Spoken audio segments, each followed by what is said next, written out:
Conference आज की जो है ये ट्रांसपोर्टर्स के लिए है, जो भी हमारे जम्मू कश्मीर के जो ट्रांसपोर्टर्स हैं।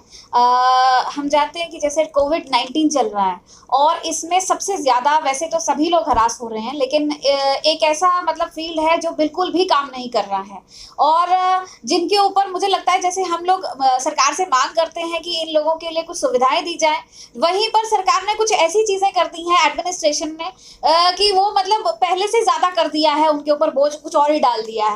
इसमें से एक चीज़ की बात करूं मैं आपको, सबसे पहले तो इंश्योरेंस, जिसकी वजह से सभी लोग परेशान हैं। जिन लोगों की गाड़ियां हैं, चाहे वो वीडियो कोच है, चाहे कोई भी गाड़ियां हैं इन लोगों की, तो कोई भी मतलब पूरे जम्मू कश्मीर की बात करती हूँ। आज ये सभी ओनर्स यहाँ पर बैठे हुए हैं मेरे साथ में गाड़ियों के, और इनका कहना ये है कि सबसे पहले जो खड़ी गाड़ियाँ हैं उनकी इंश्योरेंस जो है, अब जैसे फरवरी में करवाई थी, अब अगला साल आने वाला है और कई मतलब ये चाहे फरवरी हो चाहे कोई भी मंथ हो, तो खड़ी गाड़ियों के लिए इंश्योरेंस जो है वो एक तो सरकार से ये मांग करते हैं उसको एक्सटेंड किया जाए। अभी उन्होंने जो किया है, जैसे सरकार कहती है कि चलान के लिए या मतलब डॉक्यूमेंट्री जो है वो दिसंबर तक कर दिया गया है, लेकिन फिर भी अगर कोई एक्सीडेंट होता है तो उसका कोई क्लेम जो है वो इंश्योरेंस कंपनी नहीं देगी। तो पहली बात ये है।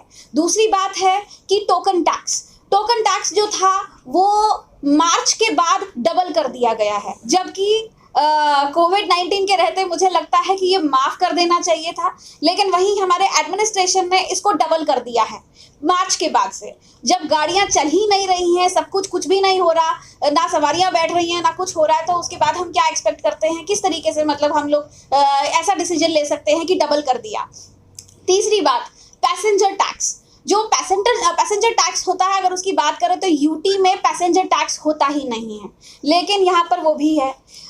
फोर्थ पॉइंट इज, जैसे अभी एलजी साहब ने कहा कि जो भी ड्राइवर्स और कंडक्टर्स और हाउस बोट वाले हैं उनको हज़ार रुपए दिए जाएंगे, लेकिन हमारे जम्मू की बात अगर करें तो जो ड्राइवर्स कंडक्टर्स हैं वो रजिस्टर्ड ही नहीं हैं, उनको कहीं से भी इसका बेनिफिट नहीं मिल सकता। हाउस बोट वाले जो हैं वो रजिस्टर्ड हैं, लेकिन इन लोगों को इसका बेनिफिट नहीं मिल सकता।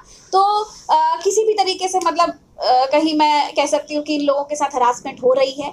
इसके बाद एक और बात है, वो है जो लाइफ व्हीकल्स की, जो गाड़ियों की जो लाइफ है, दैट इज़ मतलब 15 साल की अगर लाइफ है। अब जो गाड़ियाँ खड़ी हैं इतनी देर से, एक तो वो भी मतलब उनका भी डेप्रिसिएशन हो रहा है और वो भी मतलब हर तरीके से मतलब उसमें आ रही हैं, लेकिन इसके बाद भी अगर इसके अलावा भी मैं बात करूं तो जिन गाड़ियों की अगर 15 साल है, आज की डेट में अगर किसी ने गाड़ी खरीदनी है तो पहली बात उसकी पुरानी गाड़ी कोई खरीदने वाला है नहीं, और अगर नई गाड़ी उसको लेनी है तो आज की डेट में जो वो इंस्टॉलमेंट किस तरीके से भरेगा, मतलब किस तरीके से काम करेगा, कोई भी काम हो नहीं सकता। जैसे जो मैटाडोर्स हैं या जो गाड़ियां हैं, आप जानते हैं कि उनकी आधी से भी कम सवारियां कर दी गई हैं एसओपी के अकॉर्डिंग, तो वो मतलब किसी भी तरीके से इन लोगों के लिए फिजिबल नहीं है कि ये गाड़ियां चला सके।